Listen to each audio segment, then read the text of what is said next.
Implicit differentiation is when you have a mixture of x's and y's all muddled up together and you haven't got x equals, or you just haven't got y equals as the subject.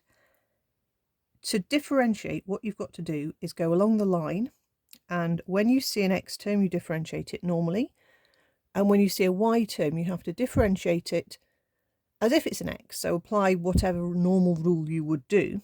But then because it's a y, you need to multiply it by dy by dx. So effectively you're changing a differential with respect to y into a differential with respect to x. So for this line, y to the 6 differentiates to 6y to the 5, but because it's a y, we write 6y to the 5 dy by dx. The next term is just an x term, so that becomes minus 12x cubed. And that was an x term, so that doesn't need anything else with it. The next one we've got a product, so I'm going to put minus and bracket. So my u will be the 9x squared and my v will be the y. And if you want to, you can write your differentials at the side.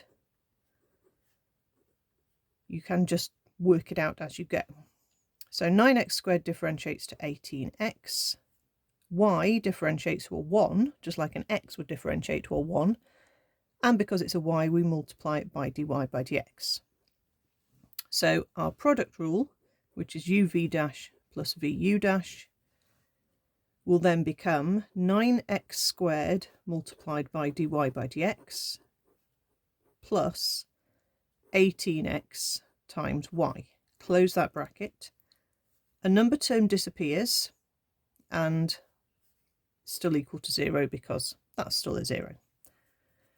What you've got then are some terms that have dy by dx in them, so you need to keep them on the same side, and anything that's not a dy by dx term you need to have on the other side. So I'm just going to multiply out the bracket,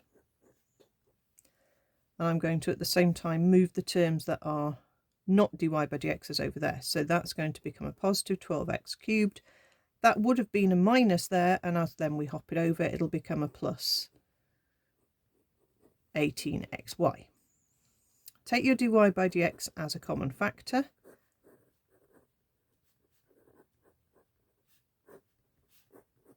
Nearly done. And then we're going to divide by that factor bracket to leave dy by dx on its own. So it's always the same process.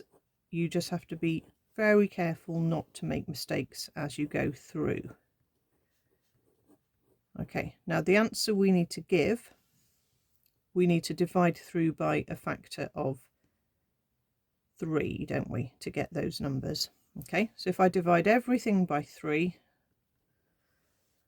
I'm going to get 4x cubed plus 6xy over 2y to the 5 minus 3x squared. And that's exactly what we need. It doesn't matter that those two terms are the other way round. That's absolutely fine.